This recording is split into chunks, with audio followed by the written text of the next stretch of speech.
purchased this recliner this week. Not sure what brand, but one of the things that I noticed is the cushion seems to be lower than what it originally was, and you can tell when you sit on it, there's a bar here that just really pushes into your back. So I'm going to show you just kind of a general idea of how to replace the seat cushion on a recliner. Most recliners will have just a back piece that sits into the base. In this case, this one has this screw on both sides, right there. And then it's got these metal brackets. Kind of sit, I'll get better pictures in the next part of the video to unscrew and then remove the top piece. Okay, so here are the two metal studs, and that's the hole that these thumb screws go through. And then you can see when we set the backrest in, top stud goes here, bottom stud goes here, and then the thumb screw will squeeze this in to hold it firmly. Next, we're gonna take out the furniture staples that are all across here, and then we're gonna work up the side. There's gonna be a couple more, and the seat cushion is under here. This whole piece folds out. So to remove these staples, you can use needle nose pliers, you can use a diagonal cutter that kind of snips them and then work the fabric out. I paid $50 for these chairs, so I'm just ripping it, and then I'll fold it up neat when I put it back and just staple in spots that weren't stapled previously. Once that's done, you can fold this up. Here's the seat cushion that we'll be replacing, but we need to get this top part removed first. So what you'll do is you'll work up the side. There's one or two more staples on each side. I'm gonna do the same thing where I just kind of ripped them. Basically, I just grab around the fabric, try and get as much surface area as possible and pull uniformly away from the staple so it doesn't just tear all the way down. All right, with them removed, you'll see it's kind of these flaps that go down in, and that folds forward. Here's our couch cushion or seat cushion. And same thing, there's gonna be a couple of staples along the side, and we're just gonna remove them.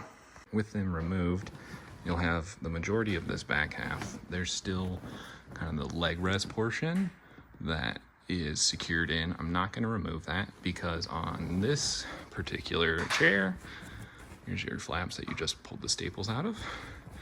It's an open spot for the cushion to slide in and out of.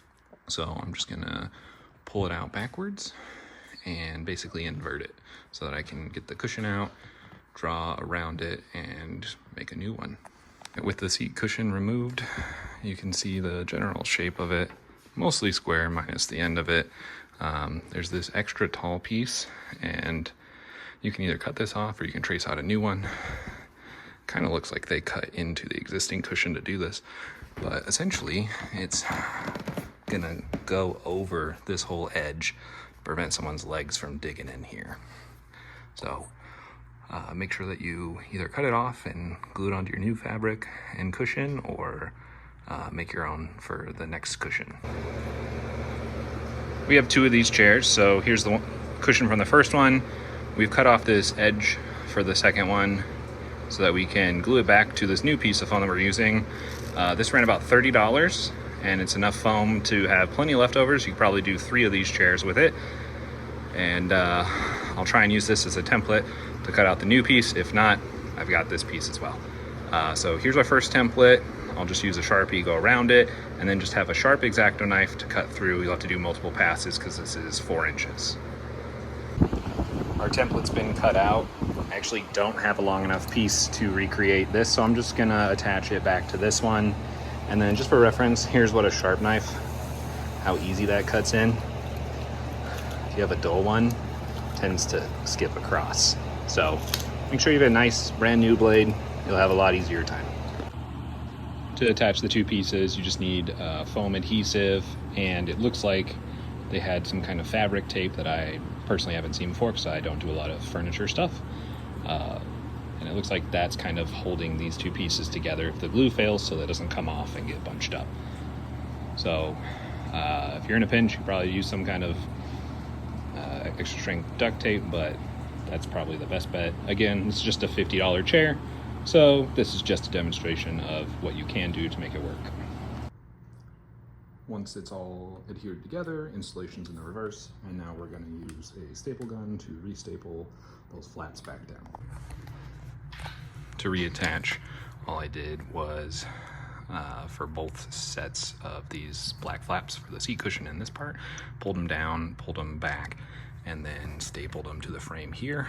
The staple gun is very hard to maneuver and get down there, so I put it under those springs right here, fed it through, and then reached down, grabbed the staple gun, and then when I was done, there's a flap down here to squeeze it out from. Since we didn't have a manual or anything to show what order this goes in, some of the spots might be a little tighter to get staples on, and then when I'm all done, I'm going to pull this back to make sure the seat cushion's nice and flush where it's supposed to be, and then I'm going to reattach the back. Now that it's all reassembled, you'll see there's a lot less of a dip down on these back spots. Still a little bit on that side, but the chair back actually leans further back on this side, which is another project for later.